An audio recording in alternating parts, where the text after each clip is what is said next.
이등병 아들의 휴가를 마중 나온 엄마 서영 중장. 그녀 앞에 모습을 보인 아들 김도윤 이병의 얼굴은 온통 멍투성이었고 훈련 중 다쳤다는 아들의 변명이 거짓임을 직감했다. 그리고 위병소 옆에 세워둔 오래된 차를 보며 무시하고 조롱하던 부대 간부. 여성은 차에서 무언가 꺼내 간부에게 보여주었고 여성의 정체를 확인한 간부와 병사들은 손발을 덜덜 떨기 시작했다. 영상 시청 이야기가 마음에 드셨다면 구독과 좋아요, 알림 설정 부탁드립니다. 감사합니다. 치읓 같은 어둠이 내린 강원도 산골의 군부대. 모든 소음이 잠들 시간이었지만 제세 생활관 구석에서는 잠들지 못한 영혼의 신음이 새어나오고 있었다. 김도윤 이병은 숨을 죽였다. 코로 쉬기 힘든 숨을 입으로 겨우 들이마실 때마다 옥신거리는 옆구리 통증이 온몸으로 퍼져나갔다. 갈비뼈 두어대는 나간 것 같았다. 하지만 아픈 티를 냈다가는 잠든 선임들의 심기를 건드릴까 두려워 그는 이불을 입에 틀어막고 고통을 삼켰다. 2달, 자대에 배치된 지 고작 2달이었다. 이때 전 그래도 사람은 사는 곳 일하던 친구들의 위로는 이곳에서 거짓말이 되었다. 폭행은 일상이었고 모욕은 공기처럼 생활관을 떠돌았다. 주동자는 강철민 상병이었다. 그는 이유 없이 도윤을 괴롭혔다. 걸음걸이가 마음에 안 든다는 이유로, 관물대 정리가 어설프다는 이유로, 심지어는 식사 때 밥을 빨리 먹는다는 이유로 주먹을 날렸다. 처음에는 몇 번 반항도 해봤지만 그럴수록 폭행의 강도는 세졌고 동조하는 선임들만 늘어날 뿐이었다. 오늘 밤의 폭행은 특히나 더 잔혹했다. 내일이 도윤의 첫 휴가라는 이유 때문이었다. 휴가 나가서 좋냐? 이등병 나부랭이가 어딜 기어 나가려고? 강상병은 도윤의 멱살을 잡고 창고로 끌고 갔다. 그곳에는 이미 박상병과 최일병이 기다리고 있었다. 그들은 도윤을 둘러싸고 발길질을 해댔다. 옆구리, 등, 허벅지 성한 곳이 없었다. 마지막으로 강상병은 도윤의 얼굴에 주먹을 날렸다. 나가서 입 함부로 놀리면 복귀하는 날 넌 죽는다. 알았어. 피맛이 입안에 번졌다. 도윤은 그저 고개를 끄덕일 수밖에 없었다. 이 모든 사실을 소대장인 박준서 중위에게 털어놓은 적도 있었다. 하지만 돌아온 대답은 절망 그 자체였다. 박중위는 서류에서 눈도 떼지 않은 채 건성으로 말했다. 김이병, 원래 군대 다 그런 거야. 좀만 참아. 참으면 군 생활 끝난다. 괜히 긁어 부스럼 만들지 말고. 그 무심한 눈빛 앞에서 도윤은 세상에 홀로 남겨진 기분이었다. 부대는 거대한 벽이었고 그는 그 벽에 갇힌 작은 벌레에 불과했다. 다음 날 아침 전투복으로 갈아입으며 거울에 비친 자신의 얼굴을 본 도윤은 입술을 깨물었다. 왼쪽 뺨은 시퍼렇게 부어올랐고 입술은 터져 흉하게 부풀어 있었다. 이걸 어머니께 어떻게 보여드려야 할까? 지난 2달의 전화통화에서 그는 늘 괜찮다고 잘 지낸다고 거짓말을 해왔다. 아버지가 일찍 돌아가신 후 홀로 자신을 키우며 평생을 헌신한 어머니였다. 그런 어머니에게 차마 이 끔찍한 현실을 보여드릴 수가 없었다. 위병소를 향해 걸어가는 내내 발걸음은 천군만근이었다. 동기들이 부러움 섞인 눈으로 인사를 건넸지만 도윤에게 휴가는 기쁨이 아닌 또 다른 고통의 시작이었다. 저 문을 나서는 순간 어머니의 걱정스러운 얼굴을 마주해야 했다. 그의 마음은 지옥이었다. 위병소 앞에 다다랐을 때 저 멀리 익숙한 차 한 대가 보였다. 10년도 더 된 낡은 은색 아반떼. 어머니의 차였다. 아버지가 남기신 유일한 유산이자 어머니의 발이 되어준 고물차. 도윤의 눈시울이 뜨거워졌다. 차에서 내린 어머니는 예전보다 더 야윈 모습이었다. 도윤은 차에 다가가지 못하고 그 자리에 우뚝 섰다. 어머니가 그를 발견하고 환하게 웃으며 손을 흔들었다. 하지만 아들의 얼굴을 확인한 순간 그녀의 얼굴에서 미소가 사라졌다. 얼어붙은 듯 굳어버린 어머니의 표정을 보며 도윤은 가슴이 무너져 내렸다. 그는 애써 웃으며 아무렇지 않은 척 경례를 붙였다. 충성, 이병 김도윤 명받았습니다. 이에 휴가를. 말이 채 끝나기도 전에 어머니는 성큼 다가와 그의 부어오른 뺨을 어루만졌다. 그녀의 손길은 미세하게 떨리고 있었다. 도윤아, 얼굴이 왜 이래? 어머니의 목소리에 담긴 슬픔과 분노를 감지한 도윤은 황급히 변명했다.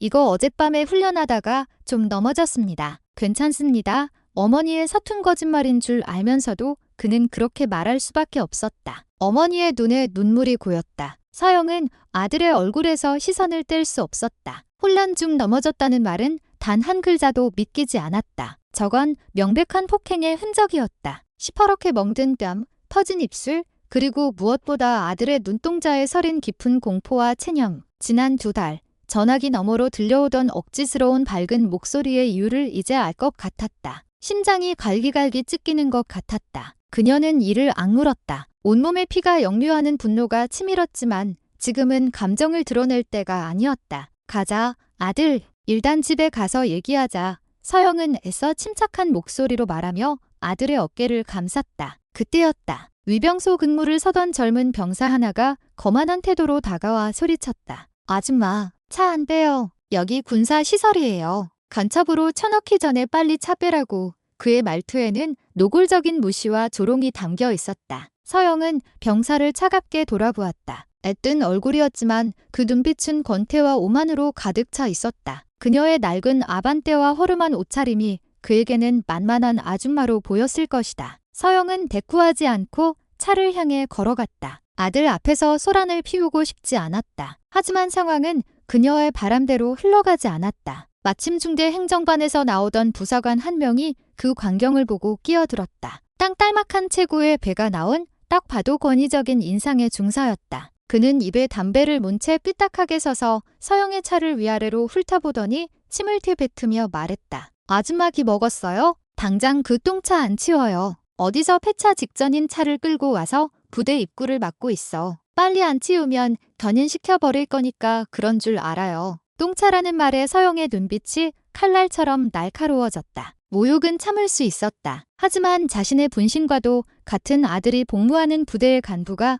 아들의 어머니에게 가하는 이 노골적인 경멸은 참을 수가 없었다. 그녀는 아들 도윤의 어깨를 가만히 다독여 차에 먼저 타 있으라는 신호를 보냈다. 도윤은 어쩔 줄 몰라 하며 어머니와 부사관의 눈치를 살폈다. 서영은 천천히 부사관에게 다가갔다. 그녀의 움직임에는 군더더기가 없었고 그 고요함 속에는 폭풍전야와 같은 긴장감이 흘렀다. 부사관은 여전히 그녀를 얕잡아 보며 껄렁한 자세를 유지했다. 왜요? 아줌마 뭐 할 말 있어요? 억울하면 민원이라도 넣으시든가. 서영은 아무 말 없이 자신의 낡은 핸드백을 열었다. 그리고 그 안에서 짙은 남색 바탕에 금장으로 봉황 무늬가 새겨진 작은 명패를 꺼내들었다. 명패 아래에는 군단장 차량 출입증이라는 글씨가 선명하게 박혀 있었다. 그녀는 명패를 부사관의 눈앞에 조용히 들이밀었다. 부사관의 얼굴에서 오만한 미소가 사라지는 데는 1초도 걸리지 않았다. 그의 눈이 믿을 수 없다는 듯 커졌고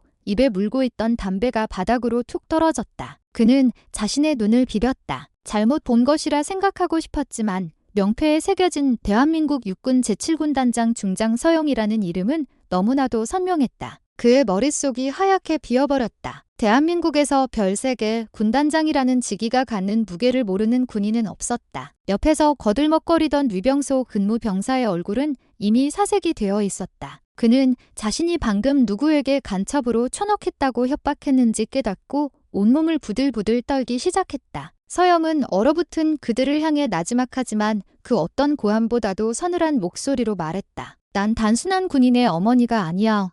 그녀의 목소리는 부대 전체를 울리는 듯했다. 대한민국 육군 제7군단장이다. 그제야 부사관과 병사는 서영의 얼굴을 제대로 쳐다보았다. 화장기 없는 얼굴, 질끈 묶은 머리, 그리고 시퍼렇게 멍든 눈과 아들의 얼굴에 있던 멍과 똑같은 위치에 하지만 더 오래되고 옅어진 멍자국이었다. 그들은 이제야 상황의 심각성을 깨달았다. 저 여성의 멍든 얼굴이 무엇을 의미하는지, 그리고 자신들이 무슨 짓을 저질렀는지. 하지만 후회하기에는 이미 모든 것이 늦어버렸다. 서영의 눈은 단순한 분노를 넘어 거대한 강철을 녹일 듯한 결의로 불타고 있었다. 정적이 흘렀다. 산골 부대의 아침 공기를 찢을 듯한 서영의 선언에 위병소 주변의 모든 것이 얼어붙었다. 부사관은 뻣뻣하게 굳은 채로 경내조차 있고 서영의 얼굴만 멍하니 바라보았다. 위병소 병사는 거의 울기 직전이었다. 그의 다리는 더 이상 그의 의지대로 움직이지 않는 듯 사시나무처럼 떨렸다. 서영은 더 이상 그들에게 시선을 주지 않았다. 그녀의 눈은 위병소 너머 아들이 2달간 지옥을 견뎌야 했던 부대 건물들을 향해 있었다. 그녀는 품에서 군용고한 스마트폰을 꺼내 들었다. 그리고 단 하나의 번호를 눌렀다. 신호는 한 번 울리기도 전에 연결되었다. 나다. 군단장이다. 수화기 너머 비서실장의 긴장한 목소리가 들려왔다. 충성, 군단장님. 무슨 일이십니까? 현재 내 위치, 제12보병사단 이하 35보병연대 3대대 정문 앞, 즉시 군단 헌병대 특수임무대, 감찰부전 인원, 군법무관, 군의관, 심리상담관을 이쪽으로 출동시켜라. 1시간 내로 도착하도록. 그리고 사단장과 연대장, 대대장에게 전파해. 군단장 현장 점검. 모든 지휘관은 현 위치에서 즉시 대기. 보안 유지하고 이유는 묻지 말라고 해. 이상. 서영은 간결하게 명령을 내리고 전화를 끊었다. 그녀의 목소리에는 한치의 망설임이나 감정의 동요도 없었다. 오직 강철 같은 의지만이 담겨 있었다. 전화를 끊은 서영은 넋이 나간 부사관에게 시선을 돌렸다. 부사관은 그제야 정신을 차리고 허둥지둥 경례를 붙였다. 총의 성, 몰라 뵙고 죄송합니다. 서영은 그의 경례를 받지 않았다. 대신 싸늘하게 물었다. 자네 이름과 계급, 소속은? 제3대대 본부중대 행정보급관 김철규 중사입니다. 김철규 중사, 자니가 방금 내 차를 뭐라고 불렀지? 김 중사의 얼굴이 하얗다 못해 파랗게 질렸다. 그는 차마 입을 열지 못하고 고개만 푹 숙였다. 대답해. 똥차라고 불렀습니다. 죽을 죄를 지었습니다. 그래, 똥차. 이 똥차가 내 아들을 보러 여기까지 오는 동안 이 나라의 길 위에서 단 한 번도 무시당한 적이 없었다. 그런데 내 아들이 목숨 걸고 지킨다는 이 신성한 국방의 의무를 다하는 곳에서 나는 내 아들을 지키는 간부에게 이런 모욕을 당하는군. 이 부대의 기강이 어떤 상태인지 잘 알겠다. 서영은 말을 마친 뒤 위병소 근무 병사에게로 고개를 돌렸다. 병사는 거의 기절하기 일보 직전이었다. 자네는 나를 간첩으로 만들고 싶었나?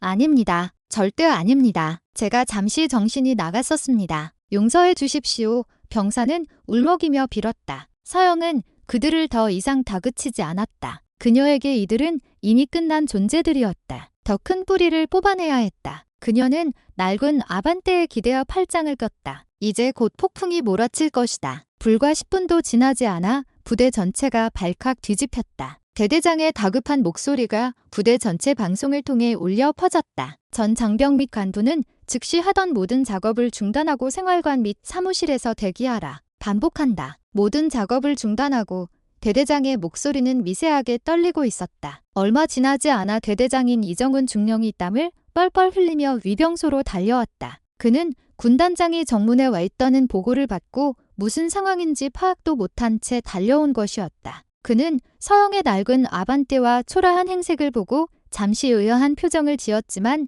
곧 그녀의 얼굴과 군단장 관저에서 본 사진이 겹쳐지자 경악을 금치 못했다. 충성, 대대장 중령 이정훈, 군단장님께 인사드립니다. 어쩐 일로 여기까지 예고도 없이. 서영은 그의 말을 잘랐다. 이정훈 중령, 자네 부대 병사 얼굴이 이 모양이 되도록 대대장은 뭘 하고 있었나? 서영은 차에 앉아있던 도윤을 가리켰다. 이 중령은 그제야 멍든 얼굴의 도윤을 발견하고 당황한 기색이 역력했다. 그는 도윤이 누군지 무슨 일이 있었는지 전혀 모르고 있었다.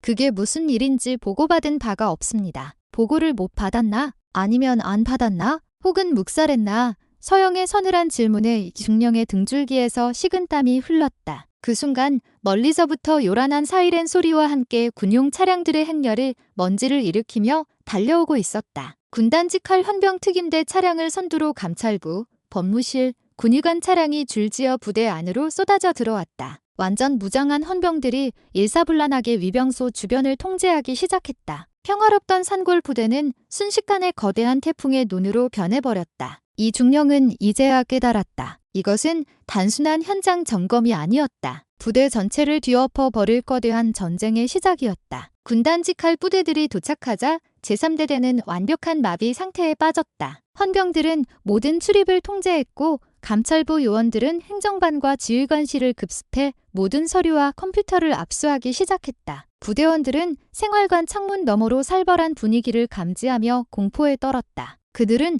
군단장에 의해 아침부터 자신들의 부대를 습격했는지 전혀 알지 못했다. 서영은 대대장실을 임시 지휘통제실로 삼았다. 그녀는 대대장 의자에 앉지 않고 창가에 서서 부대 전경을 내려다보았다. 그녀의 뒤로는 감찰부장, 헌병대장, 법무실장이 굳은 얼굴로 서 있었다. 감찰부장, 군단장님, 지금 이 시간부로 3대대 전 간부와 병사들의 휴가, 외출, 외박을 전면 통제한다. 부대 모든 CCTV 영상 한 달치를 확보하고 특히 생활관 복도와 창고 주변을 집중적으로 분석해. 또한 전 병사들의 개인 스마트폰 사용 기록과 부모님과의 통화 내역까지 제출받도록 알겠습니다. 헌병대장, 군단장님, 전 병사들을 대상으로 1대1 비공개 면담을 실시한다. 특히 일병들을 중심으로 진행하고 심리상담관을 대동하여 압박 없이 자유롭게 진술할 수 있는 환경을 보장해 가혹 행위, 부조리,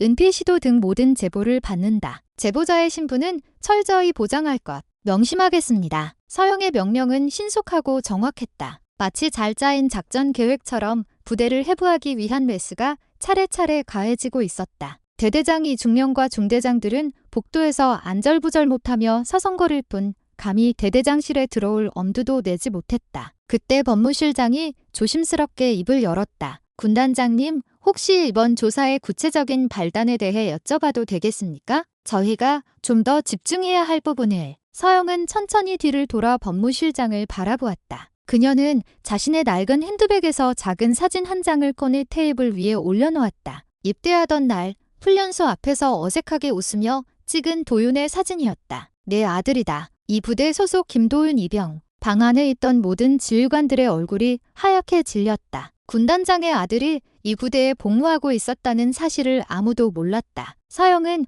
아들의 입대를 그 누구에게도 알리지 않았다. 아들이 평범하게 다른 병사들과 똑같이 군 생활을 하길 바랐기 때문이었다. 그것이 아들을 더 강하게 만들 것이라 믿었다. 하지만 그 믿음은 끔찍한 배신으로 돌아왔다. 오늘 아침 휴가 나온 아들의 얼굴이다.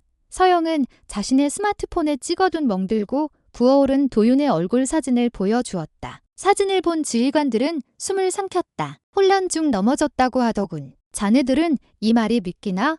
아무도 대답하지 못했다. 서영은 다시 창밖으로 시선을 돌렸다. 이건 단순히 내 아들 한 명에 대한 폭행 사건이 아닐 거다. 이 정도의 상처를 입고도 태연히 거짓말을 해야 하는 병사, 그리고 그 거짓말을 강요하는 분위기가 만연한 부대라면 이미 뿌리부터 썩었다는 증거다. 나는 오늘 그 썩은 뿌리를 완전히 도려낼 생각이다. 방해하는 자는 누구든 그 직위가 무엇이든 용서하지 않겠다. 그녀의 선언의 대대장실의 공기는 얼음장처럼 차가워졌다. 한편 생활관에서는 흉흉한 소문이 돌기 시작했다. 위병소에서 군단장이 나타났다는 이야기, 헌병들이 들이닥쳤다는 이야기, 그리고 누군가 크게 다쳤다는 이야기까지. 강철민 상병과 그 무리들은 드서 태어난 척했지만 불안한 기색을 감출 수는 없었다. 별일 아니겠지? 그냥 전기 감사 같은 거 아니겠어? 박 상병이 중얼거렸다. 강 상병은 침상에 누워 코웃음을 쳤다. 군단장이 직접 올 정도면 뭐 큰 거 터졌나 보지. 근데 우리랑 무슨 상관이야? 김도윤 그 새끼 휴가 나가서 찌르기라도 했나? 설마요. 어제 그렇게 좋아놨는데 그럴 깡이 있겠습니까? 최 일병이 아참하듯 말했다. 그러게 말이다. 그 새끼 멍든 얼굴 걔네 엄마가 봤을 땐데 꿀 좋네. 강상병은 낄낄거렸다. 그들은 자신들의 머리 위로 어떤 심판의 칼날이 떨어지고 있는지 전혀 상상조차 하지 못하고 있었다. 그들의 안일함은 곧 절망으로 바뀔 운명이었다. 조사는 이미 그들의 목을 향해 정확하게 조여오고 있었다. 임시 지휘통제실로 쓰이는 대대장실 옆 작은 회의실. 서영과 도윤은 단둘이 마주 앉았다. 서영은 군의관에게 부탁해 응급처치 키트를 받아와 직접 아들의 상처를 소독하고 약을 발라주었다. 도윤은 아무 말 없이 고개를 숙인 채 어머니의 손길을 받고 있었다. 시퍼런 멍 위로 소독약이 스며들 때마다 어깨를 움찔거렸지만 신음 한 번 내지 않았다. 서영은 아들의 터진 입술에 연고를 발라주며 나지막이 물었다. 많이 아프냐? 그 한마디에 지난 2달간 억지로 버티고 있던 도윤의 감정선이 끊어졌다. 그의 눈에서 뜨거운 눈물이 툭 하고 떨어졌다. 한 번 터진 울음은 폭포처럼 쏟아져 나왔다. 그는 어린아이처럼 어깨를 들썩이며 서럽게 울었다. 입대 후 단 한 번도 누구에게도 보여주지 않았던 약한 모습이었다. 강해야 한다고, 남자다워야 한다고 스스로를 채찍질하며 버텨왔던 모든 것이 무너져 내리는 순간이었다. 서영은 말없이 아들의 등을 쓸어주었다. 아들이 울음을 그칠 때까지 그녀는 아무것도 묻지 않고 조용히 기다려주었다. 한참을 울던 도윤은 겨우 울음을 그치고 쉰 목소리로 입을 열었다. 죄송해요, 어머니. 강한 모습 보여드리고 싶었는데. 아니다. 울고 싶을 땐 우는 거야. 그게 더 강한 거다. 아들 서영의 따뜻한 위로에 도윤은 다시 울컥했지만 간신히 참아냈다. 그는 지난 2달간 겪었던 지옥 같았던 시간들을 하나씩 털어놓기 시작했다. 처음에는 사소한 트집으로 시작되었던 괴롭힘. 그것이 점차 노골적인 욕설과 폭행으로 변해갔던 과정. 주동자였던 강철민 상병과 그에 동조했던 선임들의 이름. 그리고 그 모든 것을 묵살했던 소대장 박준서 중위의 차가운 눈빛까지. 도윤의 이야기는 충격적이었다. 폭행은 거의 매일 밤 이어졌고 인격 모독적인 발언은 일상이었다. 심지어는 자신의 돈을 빼앗아 PX에서 간식을 사오게 시키는 일도 비일비재했다. 도윤은 처음에는 동기들과 함께 소원 수리를 작성해 제출하기도 했다. 하지만 어찌된 일인지 그 소원 수리는 중대장에게 전달되기도 전에 사라졌고 오히려 그 사실을 알게 된 강상병 무리에게 더 심한 보복을 당해야 했다. 그 이후로 부대 내에서 도와달라는 말은 금기어가 되었다. 모두가 침묵했고 침묵은 폭력을 더욱 견고하게 만들었다. 이야기를 듣는 내내 서영의 표정은 변함이 없었지만 테이블 아래에서 굳게 쥔 그녀의 주먹은 하얗게 변해 있었다. 아들이 겪었을 고통과 외로움이 칼날이 되어 그녀의 심장을 후벼 파는 듯했다. 강하게 키우고 싶었다. 스스로의 힘으로 역경을 이겨내는 법을 배우길 바랐다. 그래서 일부러 더 무심한 척, 더 엄한 척했다. 하지만 그 결과가 이런 끔찍한 현실일 줄은 꿈에도 몰랐다. 이것은 실현이 아니었다. 명백한 범죄였다.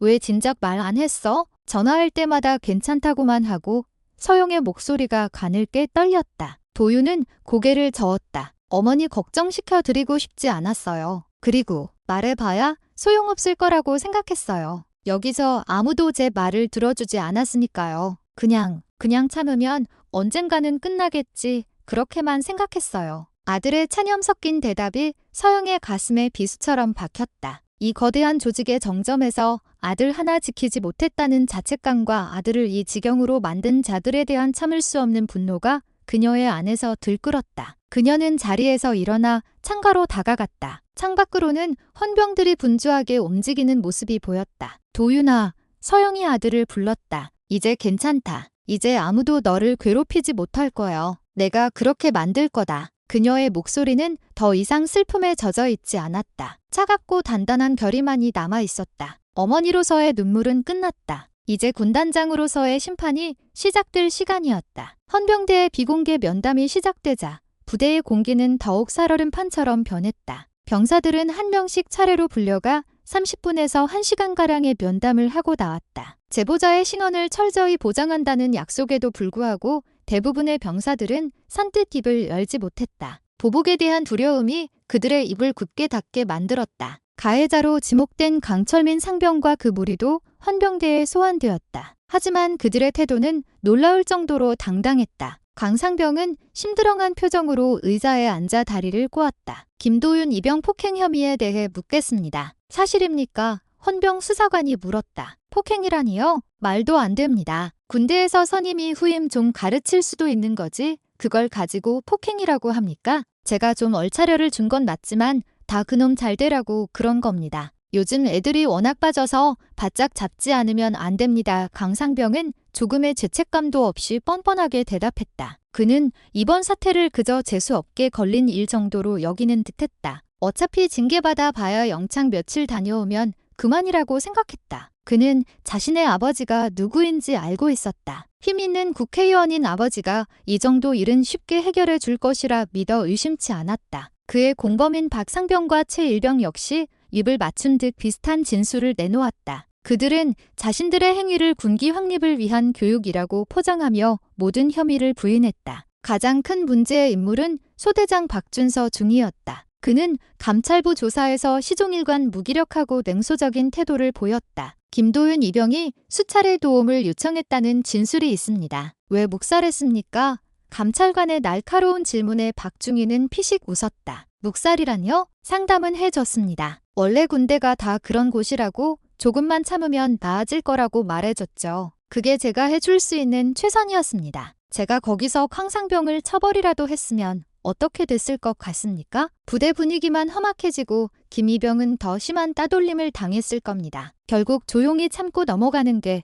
모두에게 좋은 길입니다. 이게 제가 군 생활하면서 배운 유일한 생존 방식입니다. 그의 대답은 단순한 책임 회피가 아니었다. 군 조직에 대한 깊은 불신과 체념이 배어 있었다. 그는 마치 이 모든 부조리가 당연하다는 듯 말하고 있었다. 그의 그런 태도는 감찰관들을 더욱 분노하게 만들었다. 대대장 이정훈 중령은 모든 책임을 아래로 떠넘기기에 급급했다. 그는 군단장 앞에서 연신 고개를 조아리며 억울함을 호소했다. 군단장님, 저는 정말 몰랐습니다. 중대장과 소대장 선에서 보고가 올라오지 않았습니다. 제가 알았다면 어찌 이런 일이 벌어지도록 내버려 뒀겠습니까? 이번 일은 전적으로 실무자들의 관리 소홀입니다. 하지만 감찰부가 압수한 그의 업무 수첩과 컴퓨터에서는 허위 훈련 보고, 유류 및 부식 빼돌리기 등 온갖 비리 정황의 속속들이 드러나고 있었다. 폭행 사건은 그저 핑산의 일각에 불과했다. 이 부대는 지휘관부터 말단 병사에 이르기까지 총체적으로 썩어 문드러져 있었던 것이다. 서영은 모든 조사 내용을 실시간으로 보고받았다. 그녀는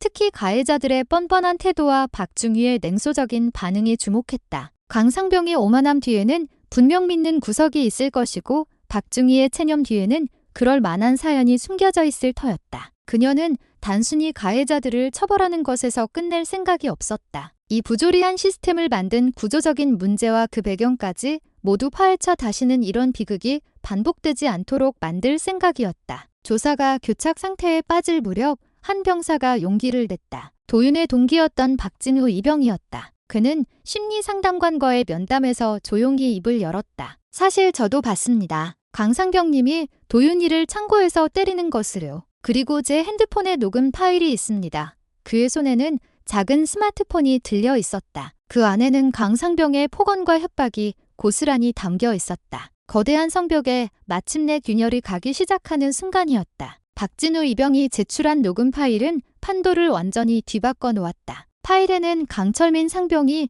김도윤 이병을 협박하고 폭행하는 소리가 생생하게 담겨 있었다. 휴가 나가서 입 한 번 싹 뻥긋해봐. 복귀하는 날 넌 내 손에 죽는다. 명백한 증거 앞에 강상병은 더 이상 교육이라는 변명을 늘어놓을 수 없게 되었다. 하지만 그는 여전히 자신만만했다. 헌병대 조사실에서도 그는 다리를 떨며 수사관을 노려보았다. 이거 불법 녹음 아닙니까? 증거 능력 없잖아요. 그리고 까놓고 말해서 국회의원 아들이 군대에서 좀 맞았다고 감옥이라도 갈 것 같습니까? 그의 입에서 국회의원 아들이라는 말이 나오는 순간 수사관들의 표정이 굳어졌다. 강상병의 아버지는 여당의 중진 의원이자 국방위원회 소속인 강태준 의원이었다. 군의 막강한 영향력을 행사할 수 있는 인물이었다. 사건이 단순한 군내 폭행을 넘어 정치적인 문제로 비화될 수 있음을 직감한 헌병대장은 즉시 이 사실을 서영에게 보고했다. 보고를 받은 서영의 표정은 조금도 변하지 않았다. 오히려 희미한 미소마저 떠오르는 듯했다. 역시 믿는 구석이 있었군. 그녀는 모든 것을 예상하고 있었다. 아니나 다를까 그날 오후 서영의 집무실 전화가 울렸다. 발신자는 국방부 장관 비서실이었다. 군단장님, 강태준 의원님께서 군단장님과 꼭 통화를 하고 싶어 하십니다. 연결해. 잠시 후 수화기 너머로 중후하면서도 권위적인 목소리가 들려왔다. 서영 장군, 나 강태준 의원입니다. 바쁘신데 미안하게 됐소. 안녕하십니까? 의원님, 무슨 일로 전화 주셨습니까? 다른 아니라 내 아들놈이 복무하는 부대에서 불미스러운 일이 있었다고 들었소. 서 장군께서 직접 현장 지도를 나가셨다고. 참으로 노고가 많으십니다. 강 의원의 말투는 정중했지만 그 안에는 은근한 압박이 담겨 있었다. 불미스러운 일이 아니라 범죄 사건입니다. 의원님. 의원님의 아드님이 후임병을 상습적으로 폭행하고 협박한 혐의로 현재 군 헌병대에서 조사를 받고 있습니다. 서영은 단호하게 사실을 말했다. 강 의원은 잠시 말이 없다가 한숨을 쉬며 말했다. 허허, 젊은 시절 혈기에 그럴 수도 있는 것 아니겠소? 우리 때 군대는 더 험했습니다. 이걸 너무 법대로만 처리하려고 하면 군의 사기만 떨어질 뿐입니다. 서 장군께서 현명하게 잘 처리해 주실 거라 믿습니다. 이번 국방 예산안 심의 때 7군단 수권 사업이었던 신형 전차 도입 예산 내가 신경 써 드리리다. 노골적인 회유였다. 사건을 덮어주면 그에 상응하는 보상을 해주겠다는 의미였다. 서영은 차갑게 웃었다. 의원님, 군의 사기는 부조리를 묵인하고 범죄를 덮어줄 때 오르는 것이 아니라 원칙과 정의가 바로 설 때 오르는 것입니다. 그리고 신형 전차 도입은 국방력 강화를 위해 필요한 것이지 의원님 아드님의 범죄를 덮기 위한 거래의 대상이 될 수 없습니다. 서 장군, 지금 내 말을 협박으로 듣는 거요? 강 의원의 목소리가 높아졌다. 저는 사실을 말씀드렸을 뿐입니다. 의원님 아드님의 사건은 법과 원칙에 따라 한치의 예외 없이 처리될 것입니다. 더 이상 이 일로 전화하지 말아 주십시오. 공무집행방해로 간주될 수 있습니다. 서영은 강 의원의 말이 끝나기도 전에 전화를 끊어버렸다. 수화기를 내려놓은 그녀의 눈빛은 더욱 차갑게 빛나고 있었다. 이제 이 싸움은 단순히 한 부대의 비리를 파헤치는 것을 넘어 군을 마음대로 주무르려는 외부의 부당한 압력과의 싸움이 되었다. 그녀는 절대 물러설 생각이 없었다. 오히려 더 강하게 밀어붙여 이 기회에 군에 기생하는 모든 정치적 외압의 고리를 끊어버릴 작정이었다. 그녀는 즉시 법무실장에게 지시했다. 강태준 의원과의 통화 내용 모두 녹취해뒀지? 증거 자료로 잘 보관해둬. 이제부터는 전면전이다. 강태준 의원의 압력이 실패로 돌아가자 사건의 조사는 급물살을 탔다. 서영은 더 이상 망설이지 않았다. 그녀는 언론에 제한된 정보를 흘려 군단장이 직접 부패부대 척결에 나섰다는 사실을 공론화했다. 여론이 들끓기 시작했다. 국회의원 아들의 폭행 사건이라는 자극적인 소재는 언론의 좋은 먹잇감이 되었다. 강 의원은 정치적으로 궁지에 몰리기 시작했다. 외부의 압력에서 자유로워진 조사팀은 부대의 비리를 더욱 깊숙이 파고들었다. 대대장 이정은 중령이 허위 보고를 통해 빼돌린 유류와 부식이 지역 업자들에게 헐값에 팔려 나간 정황이 포착되었다. 그의 차명 계좌에서는 수천만 원의 의심스러운 자금 흐름이 발견되었다. 그는 단순한 관리 소홀이 아니라 조직적인 범죄의 주범이었던 것이다. 압박을 느낀 하급 간부들과 병사들 사이에서 균열이 생기기 시작했다. 서로에게 책임을 떠넘기며 자신들이 알고 있는 비리를 폭로하기 시작했다. 한 병사는 행정보급관 김철규 중사가 병사들에게 지급될 동계 피복을 빼돌려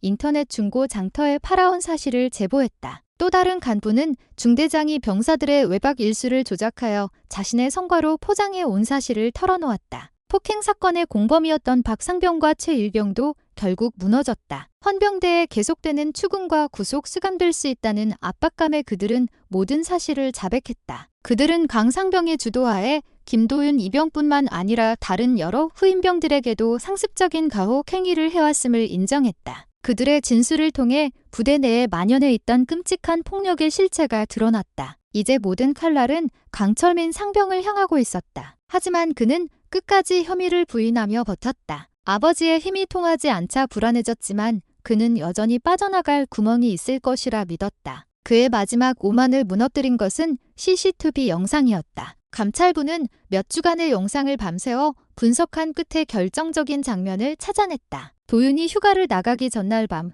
강상병이 도윤의 멱살을 잡고 생활관 창고로 끌고 가는 장면이 복도 CCTV에 희미하게 찍혀 있었던 것이다. 그리고 잠시 후 박상병과 최일병이 뒤따라 들어가는 모습도 포착되었다. 1시간 뒤 그들은 의기양양하게 나왔고 한참 후에 도윤이 얼굴을 감싸쥔 채 절뚝거리며 나오는 모습이 찍혔다. 영상은 소리가 없어 폭행 장면을 직접 담지는 못했지만 정황 증거로는 충분했다. 박진우 이병의 녹음 파일과 다른 병사들의 진술, 그리고 CCTV 영상까지 모든 증거가 강상병을 범인으로 지목하고 있었다. 서영은 강상병을 직접 신문하기로 결정했다. 그녀는 계급장을 뗀 평상복 차림으로 조사실에 들어섰다. 강상병은 처음에는 그녀를 알아보지 못하고 삐딱한 자세를 유지했다. 마지막 기회를 주겠다. 지금이라도 모든 사실을 인정하고 피해자에게 사죄한다면 정상 참작의 여지는 있을 거다. 서영이 조용히 말했다. 당신 뭔데 나한테 이래라 저래라야?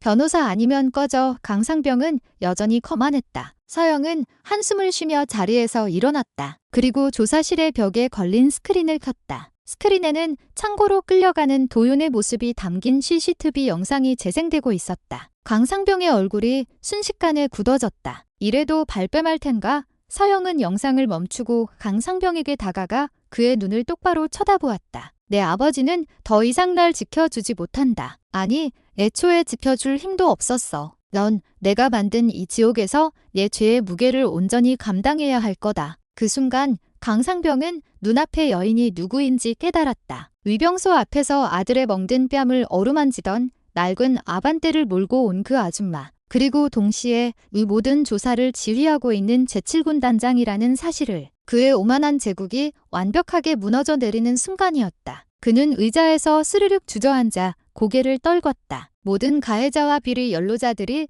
차례차례 무너져 내렸지만 서영의 마음속에는 풀리지 않는 의문 하나가 남아 있었다. 바로 소대장 박준서 중이었다. 다른 이들이 책임을 회피하거나 뻔뻔하게 거짓말을 늘어놓을 때 그는 시종일관 모든 것을 체념한 듯한 태도를 보였다. 그의 눈빛에는 분노나 두려움이 아닌 깊은 냉소와 무기력만이 가득했다. 마치 세상은 원래 이런 것이라고 말하는 듯했다. 서영은 그의 태도가 단순히 개인의 나태함이나 무책임 때문만은 아닐 것이라고 직감했다. 그를 이렇게 만든 구조적인 문제가 있을 것이라 생각했다. 그녀는 박중희의 인사 기록 카드를 다시 한번 꼼꼼히 살펴보았다. 그는 육군 사관학교 출신의 엘리트 장교였다. 임관 성적도 우수했고 초임 장교 시절의 근무 평점도 훌륭했다. 그런데 어느 순간부터 그의 평가 기록에는 소극적 패기 부족과 같은 부정적인 평가가 기록되기 시작했다. 무언가 계기가 있었던 것이 분명했다. 서영은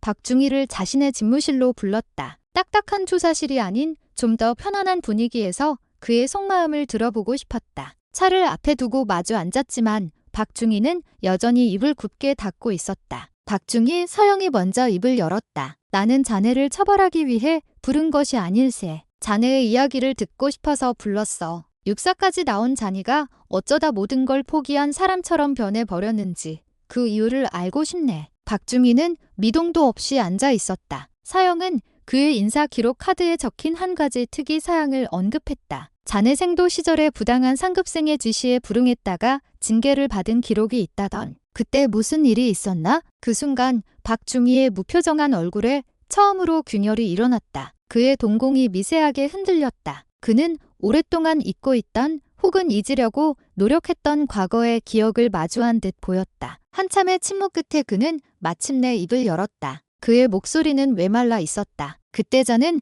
정의가 승리한다고 믿었습니다. 그는 생도 4학년 시절의 이야기를 꺼내 놓았다. 당시 생도 대장이었던 한 상급생은 자신의 권력을 이용해 하급생들에게 상습적으로 가혹 행위를 일삼았다. 모두가 두려워 침묵했지만 생도 2학년이었던 박준서는 용기를 내어 학교 본부에 정식으로 문제를 제기했다. 그는 모든 증거를 모아 제출했고 진실은 명백했다. 하지만 학교의 선택은 진실을 덮는 것이었다. 가해자였던 상급생의 아버지가 군의 막강한 실세였기 때문이었다. 학교는 조직의 안정을 위해 사건을 축소하고 은폐하려 했다. 오히려 문제를 제기한 박준서에게 상관 모욕 및 지휘 체계 물론이라는 제목으로 징계를 내렸다. 그때 깨달았습니다. 이 조직에서 정의나 원칙 같은 건 아무런 힘이 없다는 것을요. 힘 있는 자는 어떤 죄를 지어도 살아남고 힘없는 자는 아무리 발버둥 쳐도 짓밟힐 뿐입니다. 저항해봐야 바뀌는 건 아무것도 없습니다. 그저 참고 견디고 모른 척하는 것만이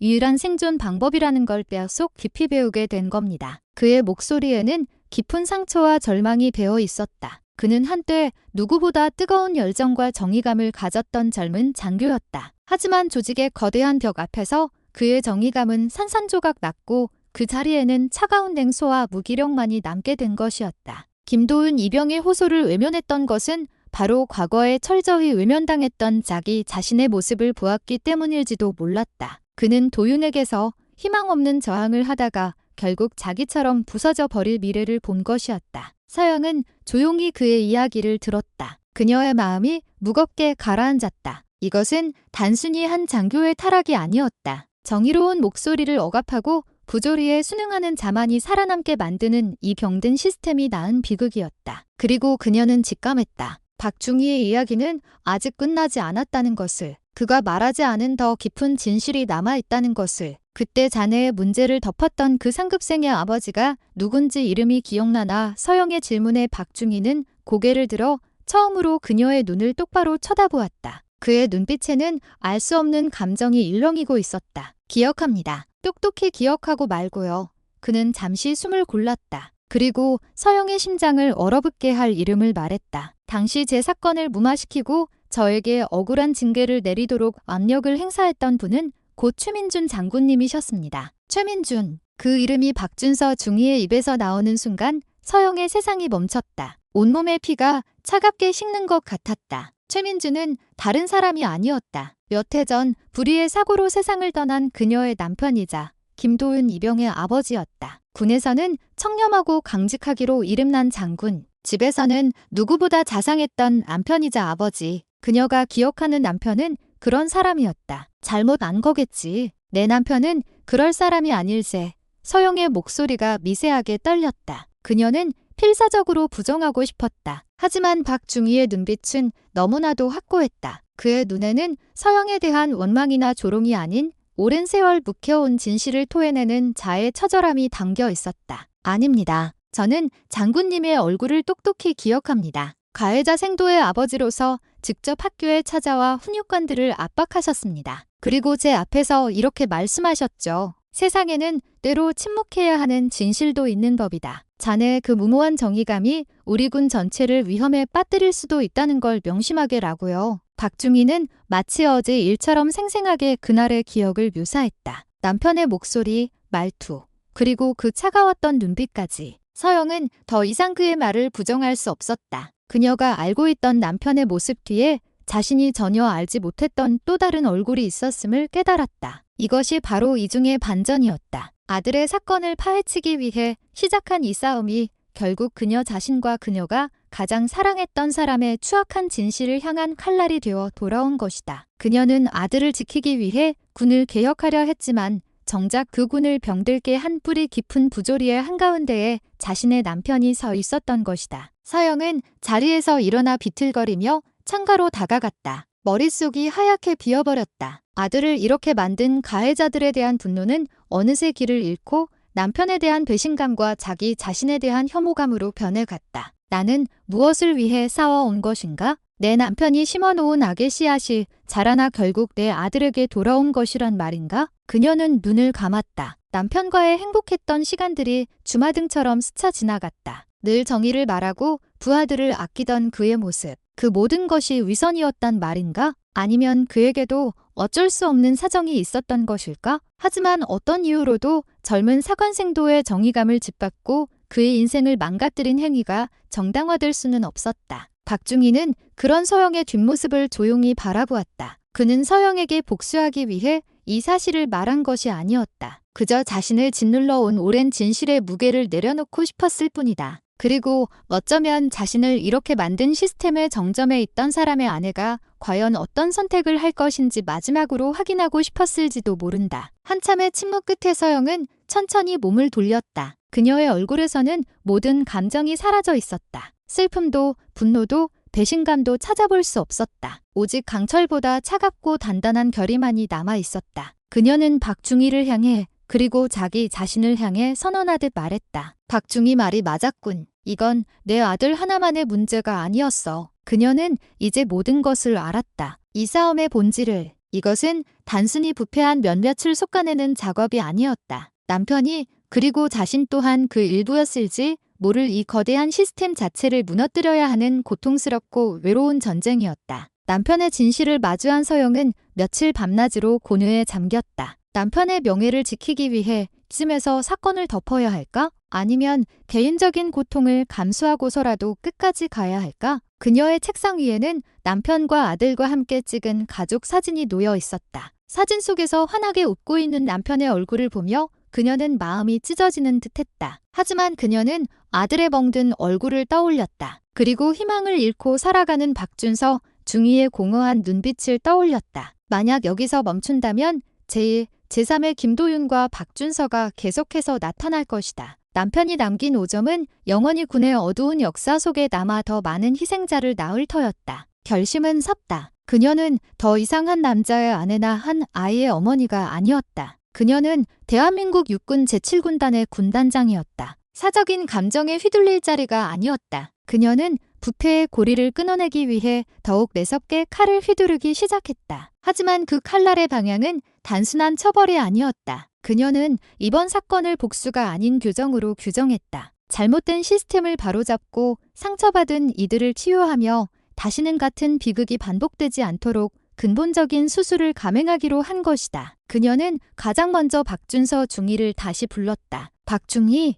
자네에게 선택권을 주겠네. 이번 사건의 지휘 책임과 직무유기에 대한 징계를 받고 불명예 전역을 할 수도 있네. 하지만 다른 길이 하나 더 있어. 박중희는 말없이 그녀를 바라보았다. 육군 본부 직속 조직문화혁신위원회로 자리를 옮겨주게. 자네처럼 시스템의 폭력에 희생된 경험이 있는 사람이 필요해. 군의 가장 어두운 부분을 직접 겪어본 자네만이 진정한 대안을 만들 수 있다고 믿네. 자네의 잃어버린 정의감을 되찾을 마지막 기회가 될 수도 있네. 서영의 파격적인 제안에 박중희의 눈동자가 흔들렸다. 그는 자신에게 이런 기회가 주어지리라고는 상상도 하지 못했다. 불명예 제대가 아닌 군을 개혁하는 중심에서 달라는 요청. 그것은 단순한 용서가 아닌 한 사람의 인생을 다시 일으켜 세우려는 진심 어린 손길이었다. 그는 오랫동안 잊고 살았던 뜨거운 무언가가 가슴속에서 다시 차오르는 것을 느꼈다. 그는 떨리는 목소리로 대답했다. 알겠습니다. 기회를 주셔서 감사합니다. 다음으로 서영은 강태준 의원을 정조준했다. 그녀는 강 의원이 아들의 사건을 무마하기 위해 자신을 회유하고 협박했던 녹취 파일을 국방부 특별감찰단과 언론사에 동시에 넘겼다. 파문은 일파만파로 커졌다. 국민의 대표인 국회의원이 아들의 범죄를 덮기 위해 군의 외압을 행사했다는 사실의 여론은 들끓었다. 결국 강 의원은 모든 당직에서 사퇴하고 정계 은퇴를 선언해야만 했다. 보이지 않는 손은 그렇게 허무하게 잘려나갔다. 서영은 대대장 이하 모든 비리 연루자들을 군법에 따라 엄중하게 처벌했다. 하지만 그녀는 거기서 멈추지 않았다. 그녀는 제3대대 전체를 대상으로 대대적인 심리치료 및 조직 문화 개선 프로그램을 도입했다. 가해자와 피해자, 그리고 방관자였던 모든 병사들이 전문 상담관의 도움을 받아 자신의 상처를 돌아보고 서로를 이해하는 시간을 갖도록 했다. 처음에는 어색하고 서먹했던 분위기는 점차 진솔한 대화와 눈물 어린 사과로 바뀌어갔다. 꽁꽁 얼어붙었던 부대에 서서히 온기가 돌기 시작했다. 모든 과정은 철저히 비공개로 진행되었다. 서영은 아들 김도윤의 이름은 물론 다른 피해 병사들의 이름이 단 한 번도 외부로 유출되지 않도록 철저히 보호했다. 이것은 영웅담이나 복수극이 되어서는 안 되었다. 조용하고 근본적인 치유와 변화의 과정이어야만 했다. 어느 날 조사가 마무리될 무렵 서영은 홀로 남편의 묘를 찾았다. 그녀는 남편의 묘비 앞에 국화 한 송이를 내려놓으며 조용히 속삭였다. 여보, 미안해요. 하지만 이게 당신과 나, 그리고 우리 아들을 위한 최선의 길이었어요. 당신이 남긴 과오, 제가 바로잡을게요. 하늘에서 남아 부끄럽지 않은 군인의 아내로, 그리고 어머니로 남고 싶어요. 그녀의 눈에서는 눈물이 흘렀지만 마음은 그 어느 때보다 단단하고 평온했다. 그녀는 이제 개인적인 슬픔을 넘어 대의를 위한 길을 걷기 시작한 것이다. 모든 조사가 종결되고 군사법원의 재판이 열렸다. 주범 강철민 상병은 상관 모욕, 직권 남용, 상습 폭행 및 협박 등의 혐의로 징역 5년을 선고받고 국군 교도소에 수감되었다. 법정에서 판결을 듣는 순간까지도 현실을 부정하던 그의 오만한 얼굴은 절망으로 일그러졌다. 그의 아버지 강태준 의원은 정치 생명이 끝났고 그를 지켜줄 방패는 어디에도 없었다. 그는 이제 국회의원 아들이 아닌 재수 번호가 새겨진 평범한 범죄자일 뿐이었다. 공범이었던 박 상병과 최 일병도 각각 징역 2년과 1년 6개월을 선고받았다. 그들은 법정 최후 진술에서 눈물을 흘리며 피해자들에게 사죄했지만 그들이 저지른 죄의 대가는 무거웠다. 대대장 이정은 중령과 행정보급관 김철규 중사를 비롯한 비리 연루 간부들은 모두 파면 및 퇴임 처분을 받고 군복을 벗어야 했다. 또한 그들의 군납 비리와 횡령 혐의는 민간 검찰로 이첩되어 추가적인 형사 처벌을 받게 되었다. 수십 년간 군에 몸담으며 쌓아 올렸던 그들의 경력과 명예는 한순간에 잿더미로 변해버렸다. 위병소에서 서영에게 모욕적인 언사를 했던 병사와 부사관은 각각 영창 15일과 감봉 3개월의 징계를 받았다. 그들에게는 비교적 가벼운 처벌이었지만 군단장에게 직접 윗보였다는 사실만으로도 그들의 남은 군 생활은 가시밭길이 될 것이 분명했다. 한바탕 폭풍이 휩쓸고 간 제3대대는 완전히 새로운 모습으로 거듭났다. 부패한 지휘관들은 모두 교체되었고 가혹 행위를 일삼던 선임들은 사라졌다. 그 자리에는 원칙과 소통을 중시하는 새로운 지휘부와 서로를 존중하는 건강한 병영 문화가 자리 잡기 시작했다. 병사들의 얼굴에는 이전에는 볼 수 없었던 웃음과 활기가 넘쳤다. 서영은 이 모든 과정을 조용히 지켜보았다. 그녀는 결코 승리감에 도취되지 않았다. 오히려 무거운 책임감을 느꼈다. 하나의 부대를 바로잡는데 이렇게 엄청난 희생과 노력이 필요했다면 아직도 군가에 존재할 또 다른 부조리를 뿌리 뽑는 일은 얼마나 더 험난할 것인가. 어느 날 저녁 서영은 자신의 집무실에서 이번 사건의 최종 보고서를 검토하고 있었다. 그때 비서실장이 들어와 한 통의 편지를 건넸다. 발신자는 국군 교도소에 수감된 강철민 상병이었다. 서영은 의아하게 생각하며 편지 봉투를 뜯었다. 편지에는 서툰 글씨로 이렇게 적혀 있었다. 군단장님께 저는 제가 무슨 잘못을 했는지 몰랐습니다. 제가 하는 모든 행동이 당연하다고 생각했습니다. 힘이 있으면 약한 사람을 괴롭혀도 된다고 배웠기 때문입니다. 하지만 이곳에 와서 아무런 힘도 배경도 없는 제가 다른 죄수들에게 똑같이 당해보니 제가 얼마나 끔찍한 짓을 저질렀는지 조금은 알 것 같습니다. 김도윤 이병에게 정말 죄송하다고 전해 주십시오. 그리고 군단장님께도 죄송합니다. 당신은 제 아버지도 해주지 못했던 것을 가르쳐 주셨습니다. 잘못은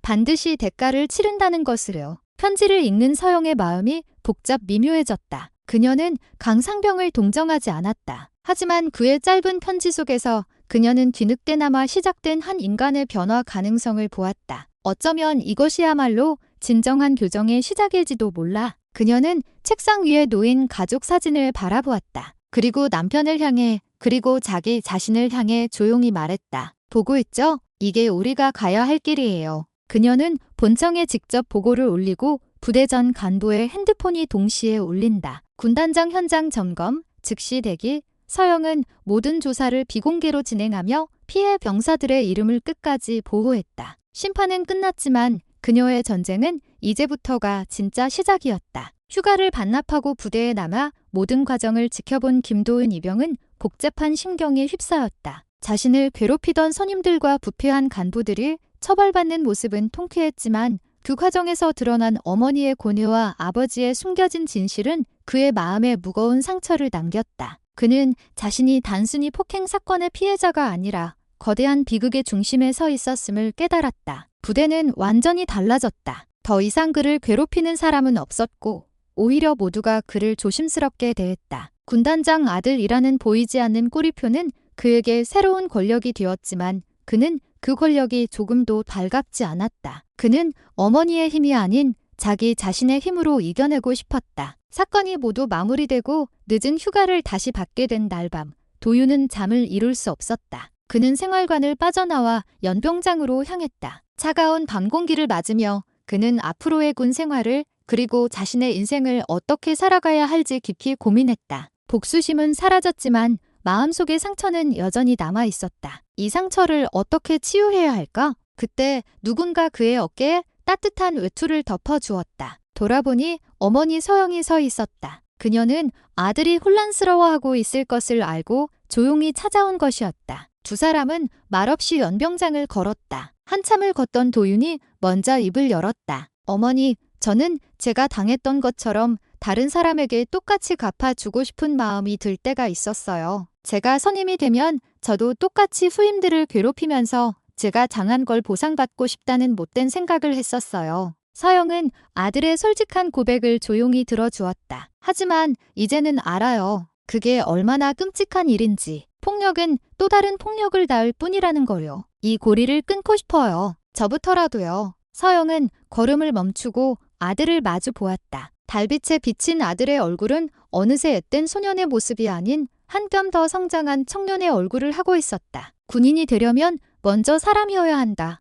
서영은 아들의 눈을 보며 나지막이 말했다. 널 강하게 키운 건 누굴 이기라고 한 게 아니야. 자신을 지키고 더 나아가 약한 사람을 지켜줄 수 있는 사람이 되라고 한 거다. 아버지가 남긴 거유가 너에게 큰 상처가 되었겠지만 그 거유를 반복하지 않는 것이야말로 네가 아버지를 넘어설 수 있는 유일한 길이다. 어머니의 말에 도윤은 눈시울이 뜨거워졌다. 그는 마음속의 모든 응어리가 풀리는 것을 느꼈다. 그는 더 이상 과거에 얽매이지 않기로 결심했다. 휴가에서 복귀한 도윤은 모두를 놀라게 할 결정을 내렸다. 그는 신병교육대 조교에 지원했다. 가장 힘들고 고되다는 그 길을 스스로 선택한 것이다. 그는 자신이 겪었던 고통을 다른 신병들이 겪지 않도록 가장 낮은 곳에서부터 병영 문화를 바꾸는 역할을 하고 싶었다. 폭력의 피해자가 폭력의 악순환을 끊는 주체가 되기로 결심한 것이다. 그의 지원서를 받아든 중대장은 의아한 표정으로 물었다. 김이병,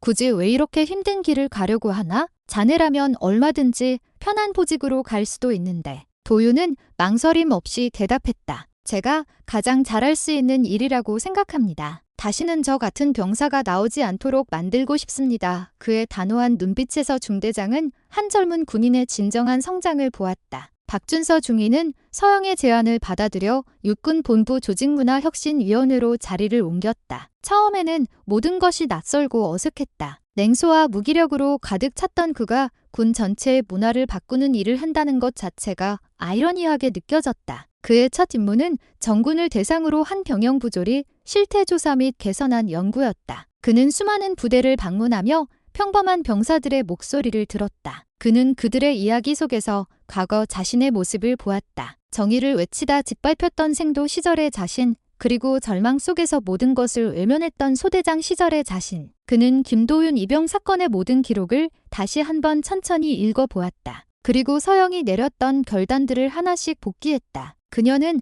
단순히 가해자들을 처벌하는 데서 그치지 않았다. 그녀는 시스템을 바꾸려 했고 무엇보다 사람을 살리려 했다. 자신에게 새로운 기회를 주었던 것처럼 그녀는 절망에 빠진 부대 전체에 희망의 씨앗을 심었단 것이다. 이건 복수가 아니라 교정이다. 서영이 했던 말이 그의 뇌리를 스쳤다. 그는 이제야 그 말의 진짜 의미를 깨달을 수 있었다. 진정한 개혁은 처벌과 단죄가 아닌 치유와 성장에서 비롯된다는 것을. 박중희는 보고서를 쓰기 시작했다. 그의 보고서는 이전의 형식적인 보고서들과는 달랐다. 딱딱한 통계와 분석 대신 병사 한 명 한 명의 생생한 목소리와 아픔이 담겨 있었다. 그리고 그는 실질적인 대안을 제시했다. 증거 위주의 처벌 시스템을 개선하고 전문 심리 상담 시스템을 대폭 확충하며 지휘관의 리더십 평가에 병사들의 익명 평가를 의무적으로 반영하는 등의 파격적인 제안이었다. 그의 보고서는 육군 참모총장에게까지 보고되었고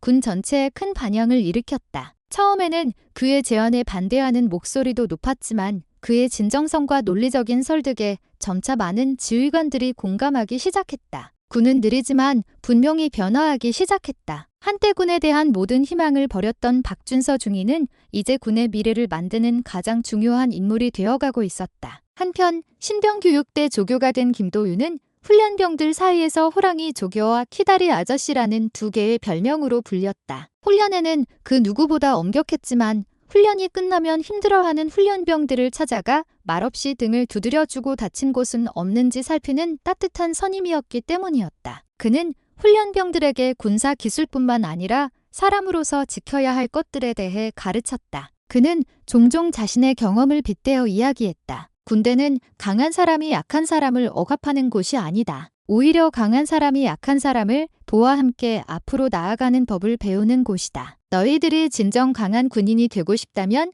너희 옆에 있는 전우의 아픔을 외면하지 마라. 그의 진심 어린 교육에 수많은 훈련병들이 그를 따르고 존경했다. 김도윤은 폭력의 악순환이 자신에게서 끝났음을, 그리고 자신을 통해 새로운 선순환이 시작되고 있음을 느낄 수 있었다. 상처는 완전히 사라지지 않았지만 그는 그 상처를 더 나은 세상을 만드는 동력으로 승화시키고 있었다. 서영은 멀리서 이 모든 변화를 지켜보았다. 그녀는 더 이상 아들의 일이나 박중희의 업무에 직접 관여하지 않았다. 그들이 스스로의 힘으로 성장하고 자신의 길을 찾아가도록 묵묵히 응원할 뿐이었다. 그녀는 알고 있었다. 진정한 변화는 영웅 한 사람의 힘이 아니라 상처를 딛고 일어선 수많은 평범한 사람들의 용기에서 비롯된다는 것을. 계절이 몇 번 바뀌었다. 강원도 산골부대를 뒤흔들었던 그날의 사건은 사람들의 기억 속에서 서서히 잊혀갔다. 하지만 그 사건이 남긴 변화의 씨앗은 군 곳곳에서 조용히 싹을 키우고 있었다. 김도윤은 어느덧 전역을 앞둔 만년 병장이 되어 있었다. 그는 신병교육대의 전설적인 조교로 남아 수많은 후임들의 존경을 한 몸에 받았다. 그는 전역 후 심리학을 공부해 군 전문 상담사가 되는 새로운 꿈을 꾸게 되었다. 자기와 같은 아픔을 겪는 후배 군인들을 돕고 싶었기 때문이었다. 박준서 중위는 소령으로 진급했다. 그는 여전히 조직문화혁신위원회에서 일하며 군의 체질을 개선하는 데 핵심적인 역할을 하고 있었다. 한때 냉소로 가득했던 그의 얼굴에는 이제 사명감과 자신감이 넘쳤다. 그는 가끔 서영에게 짧은 안부 편지를 보내왔다. 편지에는 군이 어떻게 변해가고 있는지에 대한 희망 섞인 보고와 함께 자신에게 새로운 삶의 기회를 준 것에 대한 감사가 담겨 있었다. 서영은 제7군단 임기를 무사히 마쳤다. 그녀는 전역할 수도 있었지만 국방부 정책기획관이라는 새로운 직책을 맡아 군 개혁에 고삐를 늦추지 않았다. 그녀가 남편의 과오를 어떻게 처리했는지, 그리고 그 과정에서 어떤 고뇌를 겪었는지 아는 사람은 거의 없었다. 그녀는 모든 영광을 다른 이들에게 돌리고 자신은 묵묵히 그림자 속에서 군의 미래를 위한 주춧돌을 놓는 역할을 자처했다. 어느 늦은 밤, 국방부 자신의 집무실에 홀로 남은 서영은 창밖을 내다보았다. 서울의 야경이 별처럼 펼쳐져 있었다. 그녀는 아들 도윤이 처음 휴가를 나왔던 그날 아침을 떠올렸다. 낡은 아반떼, 아들의 멍든 얼굴, 그리고 위병소에서 들었던 모욕적인 말들, 모든 것이 엊그제 일처럼 생생했다. 그때와 비교하면 많은 것이 변했다. 아들은 상처를 딛고 성장했고 절망에 빠졌던 젊은 장교는 희망의 아이콘이 되었다. 부패했던 부대는 건강한 공동체로 거듭났다. 하지만 서영은 알고 있었다. 이것은 결코 끝이 아니라는 것을. 어둠은 언제든 다시 찾아올 수 있으며 부조리와의 싸움은 영원히 계속될 것이라는 사실을. 그녀는 책상으로 돌아와 앉았다. 책상 위, 이제는 빛바른 가족 사진 옆에는 아들 도윤이 저녁을 기념해 보내온 작은 편지가 놓여 있었다. 어머니, 저를 강한 사람으로 키워주셔서 감사합니다. 이제야 그 의미를 조금은 알 것 같습니다. 사랑합니다. 편지를 읽는 서영의 입가에 잔잔한 미소가 번졌다. 그녀는 한때 남편의 죽음 이후 자신의 인생도 끝났다고 생각했다. 하지만 아들의 시련은 역설적으로 그녀에게 새로운 삶의 의미를 깨닫게 해 주었다. 이것은 단순히 한 군인의 성공 신화가 아니었다. 한 여성이, 한 어머니가 자신의 아픔과 세상의 부조리에 맞서 싸우며 자신과 주변을 어떻게 변화시키고 성장해 나갔는지에 대한 기록이었다. 서영은 조용히 군단장실, 아니 이제는 정책기획관실에 불을 끈다. 복도를 걸어 나가는 그녀의 발걸음은 조용했지만 그 어떤 장군의 발걸음보다 단단하고 힘찼다. 그녀가 켠 기억의 불빛은 쉽게 꺼지지 않을 것이다. 그녀 자신과 그녀의 아들,